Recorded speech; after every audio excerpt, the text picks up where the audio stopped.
Ready? Start.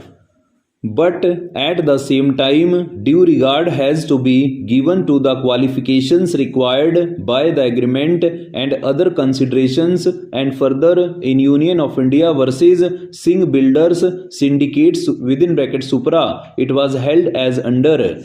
The question that arises for consideration in this appeal by special leave is whether the appointment of a retired judge of the High Court as sole arbitrator should be set aside and an arbitral tribunal should again be constituted in the manner provided in terms of clause 64 para dealing with a matter arising from the old act, the Arbitration Act 1940. This court in Union of India versus MP Gupta held that appointment of a retired judge as sole arbitrator contrary to clause 64, which requiring serving gazetted railway officers being appointed, was impermissible.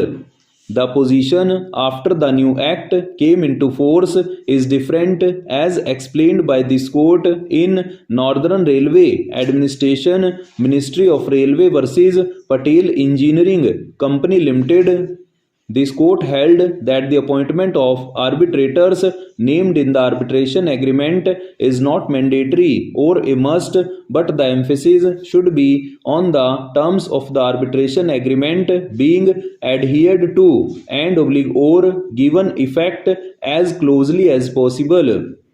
It was further held in Northern Railway case that the Chief Justice or his designate should first ensure that the remedies provided under the arbitration agreement are exhausted, but at the same time also ensure that the twin requirements of subsection 8 of section 11 of the Act are kept in view.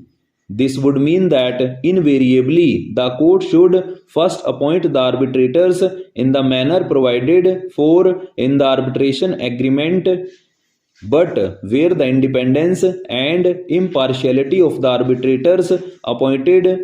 nominated in terms of the arbitration agreement is in doubt, or where the arbitral tribunal appointed in the manner provided in the arbitration agreement has not functioned and it becomes necessary to make fresh appointment, the Chief Justice or his designate is not powerless to make appropriate alternative arrangements to give effect to the provision for arbitration para. This court has put emphasis to act on the agreed terms and to first resort to the procedure as prescribed and open for the parties to the agreement to settle differences disputes arising under the terms of the contract through appointment of a designated arbitrator, although the name in the arbitration agreement is not mandatory or must, but emphasis should always be on the terms of the arbitration agreement